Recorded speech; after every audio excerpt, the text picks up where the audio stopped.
Et après 4 nuits de violence, on se demande comment sortir de la crise, du chaos.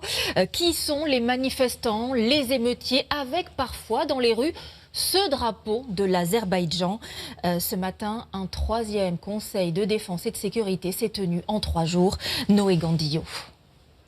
Entre les deux parties, un dialogue au point mort. D'un côté, des groupes indépendantistes qui veulent garder un corps électoral figé depuis 1998.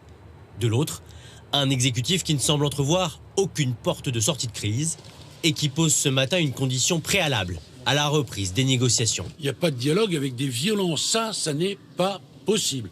D'abord, on rétablit l'ordre républicain, préalable indispensable, et ensuite, naturellement, les discussions reprendront. Comment en est-on arrivé à une telle impasse? À 3 reprises, entre 2018 et 2021, la Nouvelle-Calédonie a dit non à l'indépendance. Des référendums largement boycottés par les indépendantistes. Et pour ces groupes, ce rejet n'a pas été vraiment pris en considération par le gouvernement. La colère monte jusqu'aux émeutes de ces derniers jours. Mais c'est pour la jeunesse, pour le pays, pour qu'ils comprennent qu'il y a un combat. C'est le combat, c'est quoi le combat? C'est des gens qui arrivent à 22 000 km et puis ils arrivent et puis ici c'est la France. C'est pas la France ici.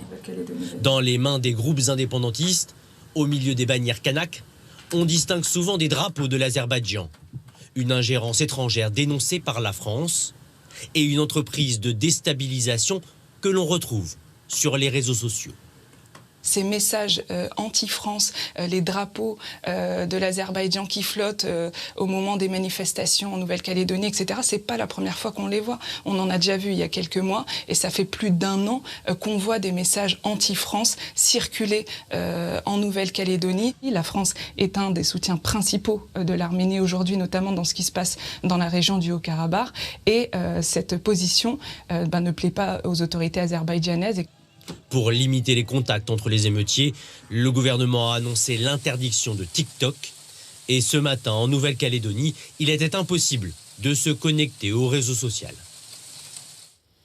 Dans l'actualité également,